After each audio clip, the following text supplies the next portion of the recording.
The reading is taken from 2 Corinthians chapter 8, starting at verse 10. And here is my judgment about what is best for you in this matter. Last year you were the first not only to give, but also to have the desire to do so. Now finish the work, so that your eager willingness to do it may be matched by your completion of it, according to your means. For if the willingness is there, the gift is acceptable according to what one has, not according to what one does not have. Our desire is not that others might be relieved while you are hard-pressed, but that there might be equality.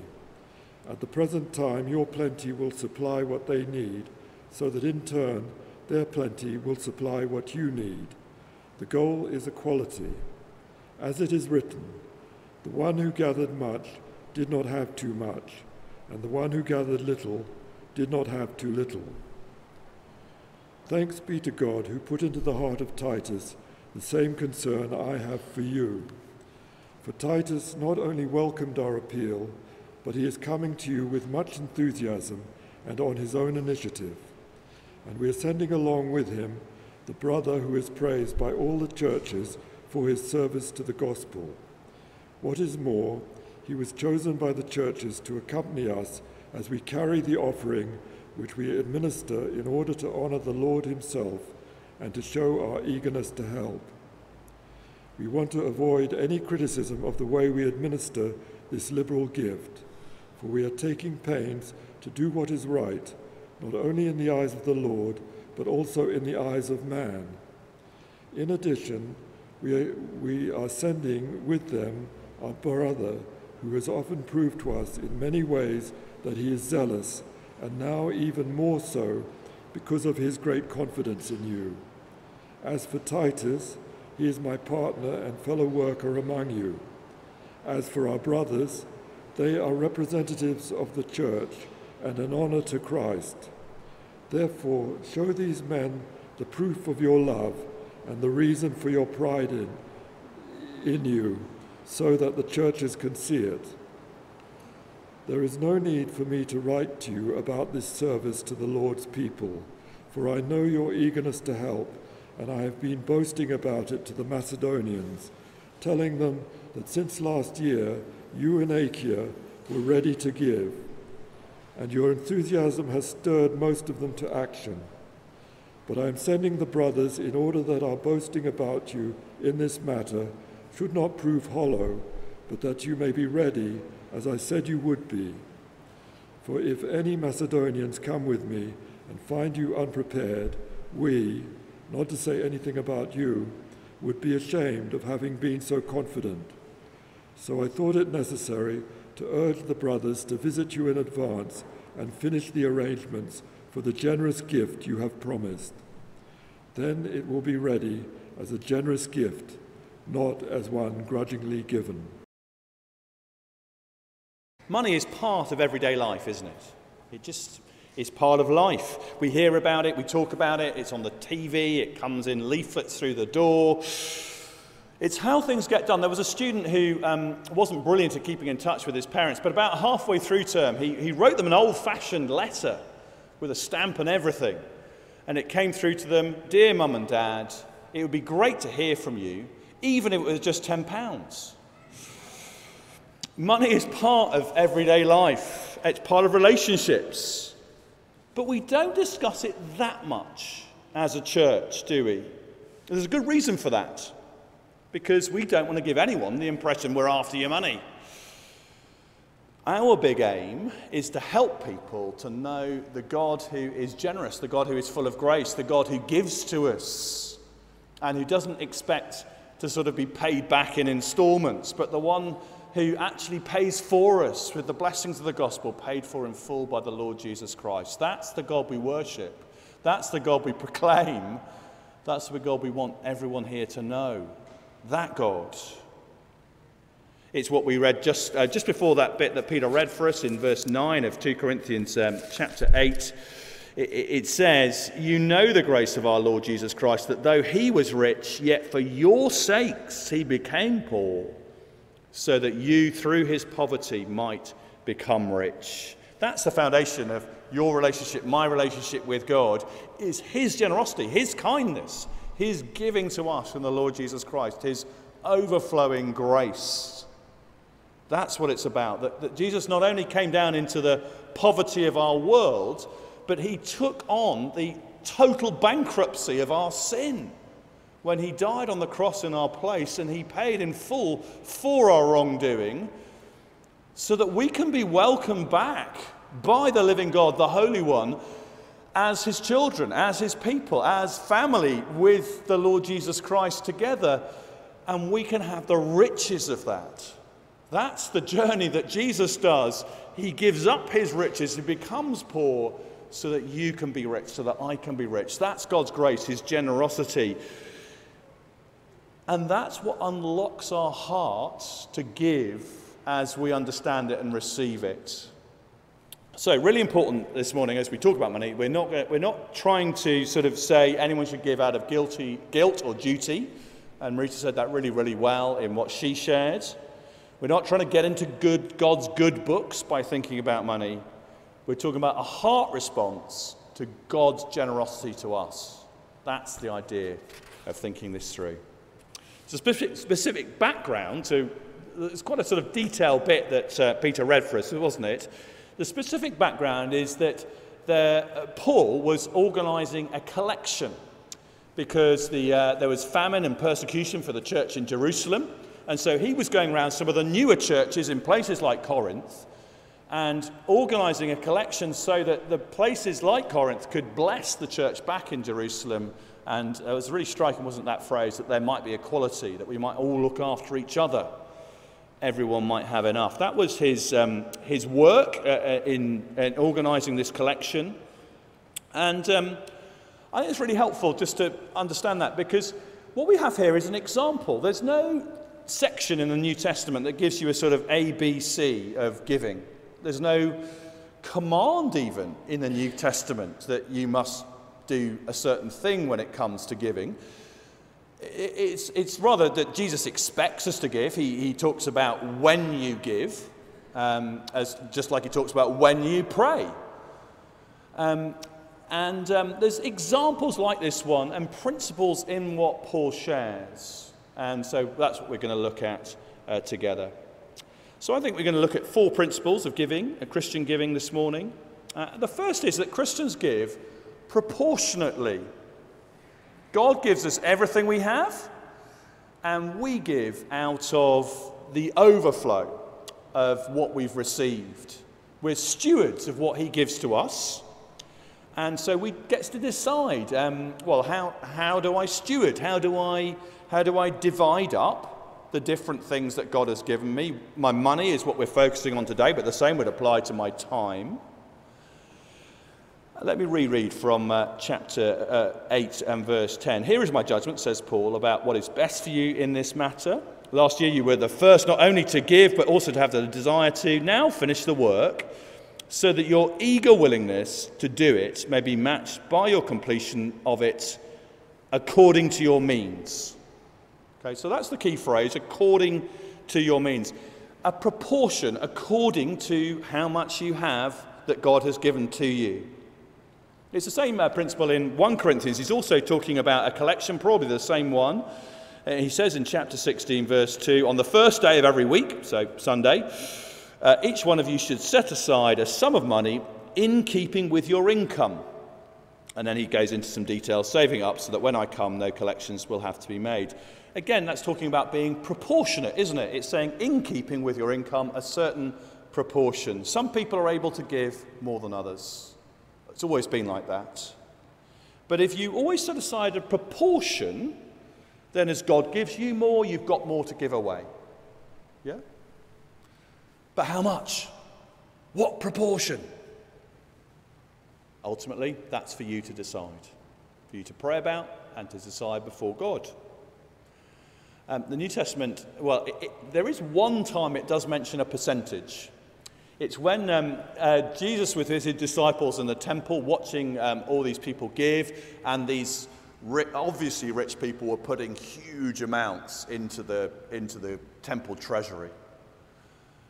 And then a widow comes and puts in 2 small coins, which Jesus said is all she had to live on. She gives 100%. And Jesus honors her and says that her gift is the biggest one of them all. Because, of course, God sees our hearts.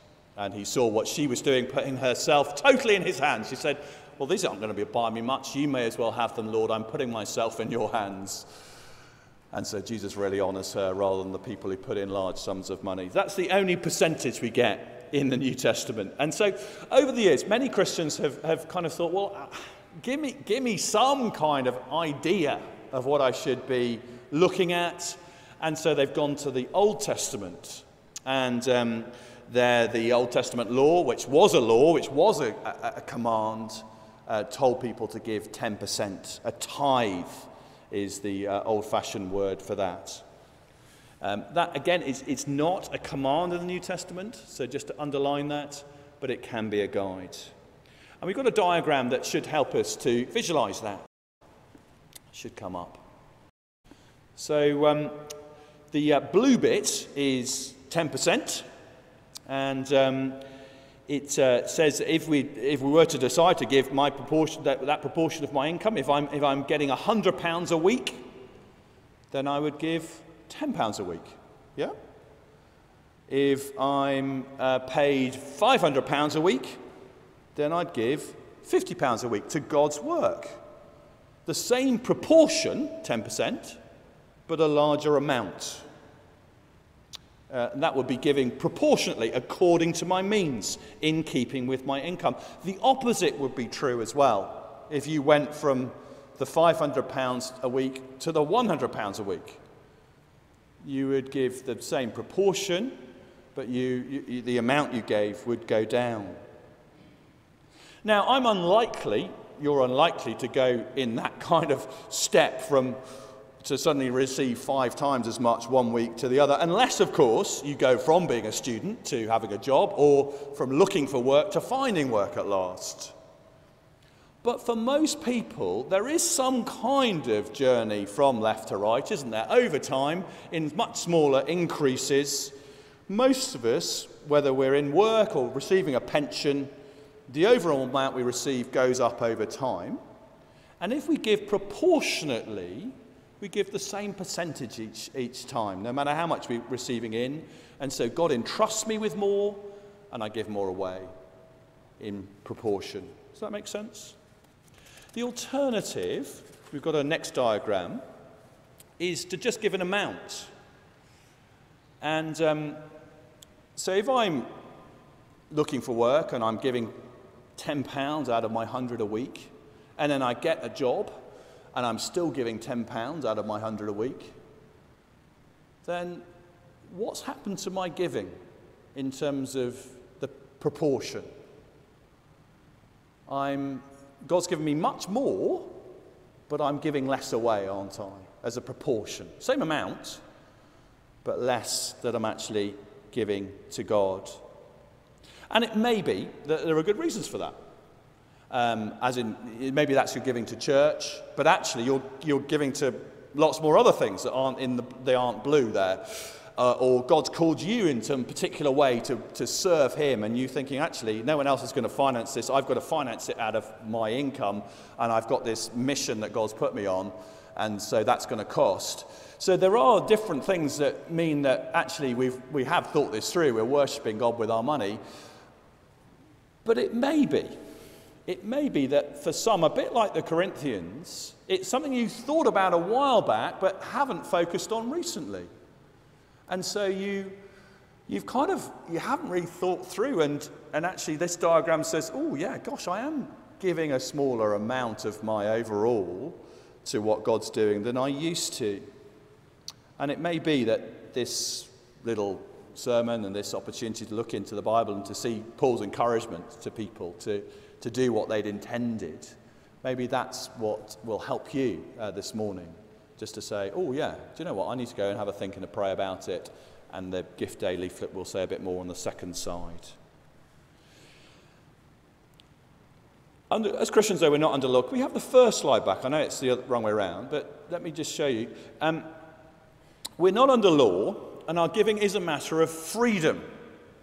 I didn't do another diagram for this, but it may be that as our circumstances change over time, so the percentage changes over time, depending on what's going on in our lives. I can remember during my curacy, I don't know whether I was preaching or just listening to a sermon about money, and I thought about it, and I realised, gosh, unlike most of the people in my church, I've got very few responsibilities because I'm single. And I realised I had the opportunity to give away a bit more than I was doing at the time.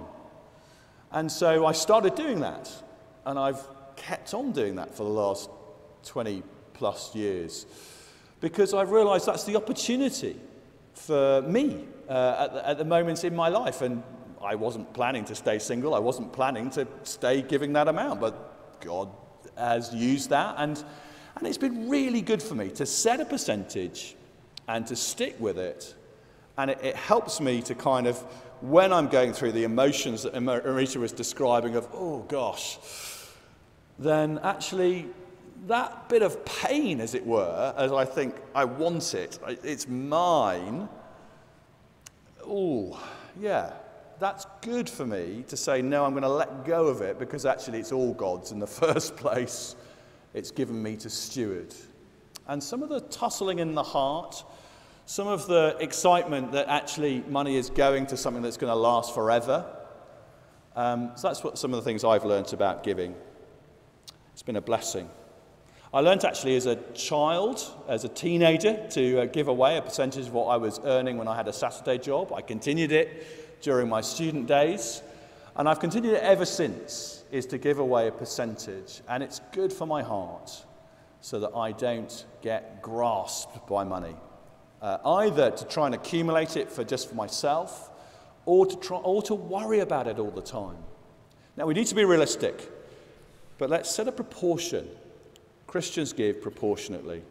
Second thing, that's the big thing, by the way. Christians give collectively. We're in it together. So if we come away from the slides now, that's fantastic. In the church in Corinth, some of them were rich. We know that from earlier in the letter. In 1 Corinthians. Others weren't. Not many of them were rich.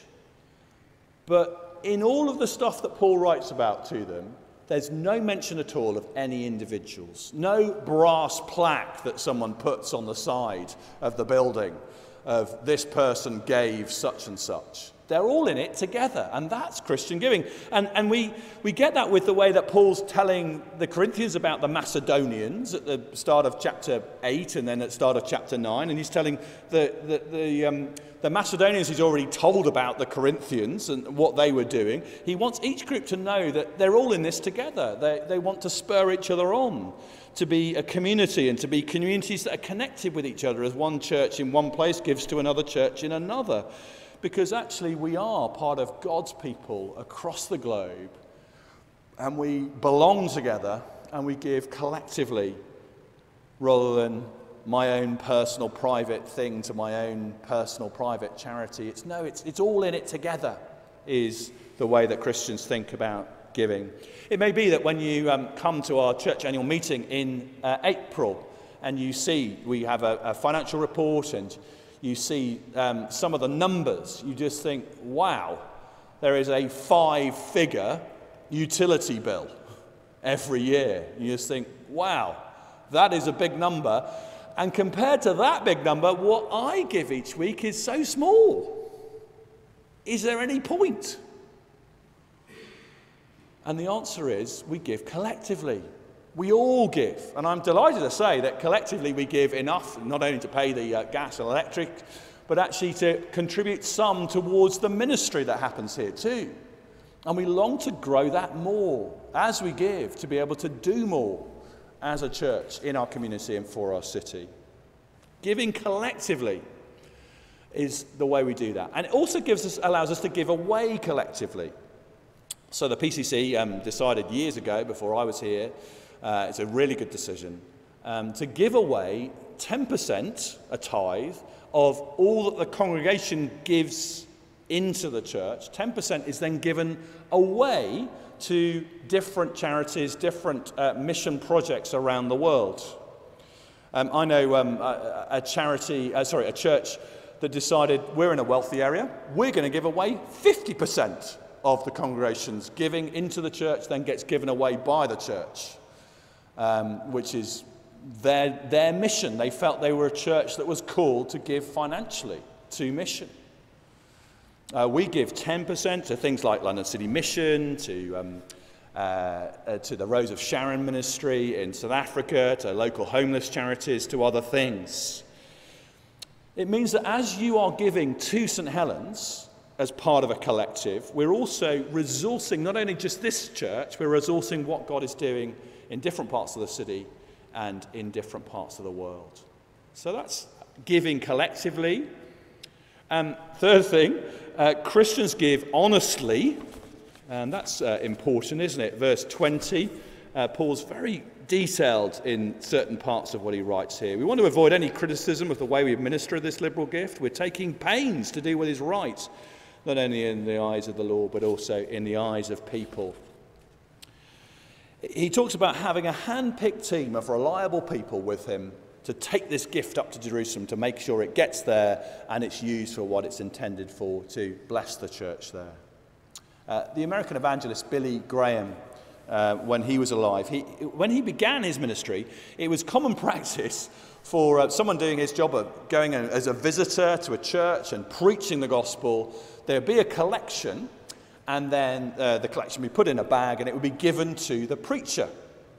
And Billy Graham, one day, he was a photograph was taken of him as he was leaving one of these meetings with a bag full of money, getting into a car. And he looked at this afterwards and thought, oh my goodness, how does that look?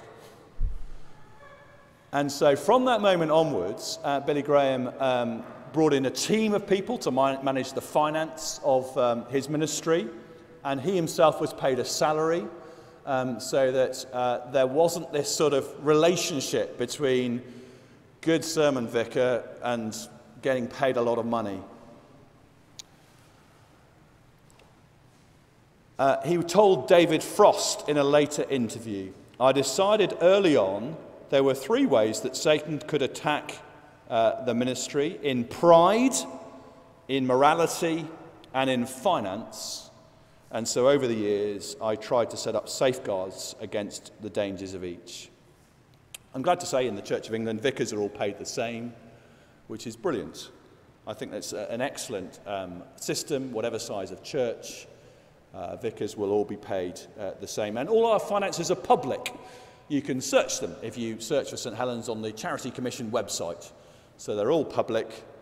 And the PCC members look regularly at the numbers that we have as a church so that they can make sure we're managing the finance responsibly. So I'm really glad to be able to say that, because Christians give honestly. Final principle, Christians get organised. The Corinthians were enthusiasts. Verse 10, you were the first not only to give, but also have the desire to do so. And then beginning of chapter 9, Verse 2, I know your eagerness to help. They really wanted to get involved in this collection for Jerusalem when they heard about it. They wanted to bless their poor brothers and sisters there, but they weren't the best organisers. They were great starters, but the Macedonians, on the other hand, were great at finishing projects. And so Paul tells one about the other. And we need both, don't we? We need people who have got vision, who go for things, but we also need people who are finishers, who say, yeah, we've got this vision, but we actually do need to complete it. And so Paul says to the Corinthians, learn from Macedonians, get organised, get the job done.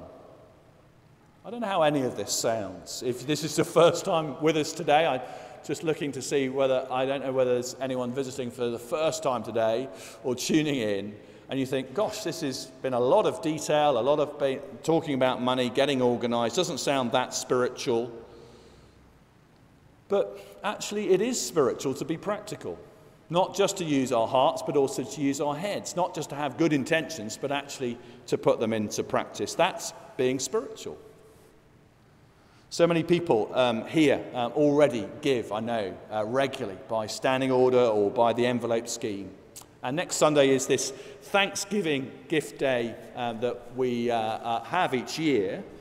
And as the video suggested earlier, it is really to say, let's give ourselves opportunity to pray and reflect and to kind of exercise that spiritual discipline of thanksgiving before the Lord, and then to give financially in connection with that. You can read more about it in the leaflet. But it's also an opportunity to review our regular giving if you haven't done that for a while. The second side of that leaflet gives you some basic details, but also the opportunity to think about possibly reviewing your regular giving and getting organised, in other words. It may be that you've never given proportionately a percentage. Here's a suggestion. Why not work out what you normally give now, work out what percentage that is of your income at the moment, and then stick with that percentage going forward into the next time the pension goes up or the next time you get a pay rise. Or if you change jobs and actually are on less money, then stick with that proportion. That's just a suggestion on getting organised. The reason this is actually very spiritual to talk about money is that materialism is a danger for any of us in a culture like ours, not least in one of the richest cities on the planet. Materialism is something that will go for our hearts if we let it, and giving is a wonderful antidote to that. Jesus said, where your treasure is, meaning your financial treasure, there your heart will be also. He pointed out that link.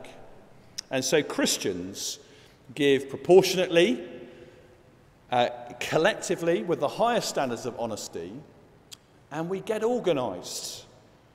We give in a thought-out way, completing what we promise. In his book, Final Story, The Royal Route to Heaven, a man called Alan Redpath, another man who was an evangelist, he told a story of a Christian complaining to a friend, our church costs too much. They're always asking for money. And the friend replied with a little story of their own. Some time ago, a little boy was born into our home.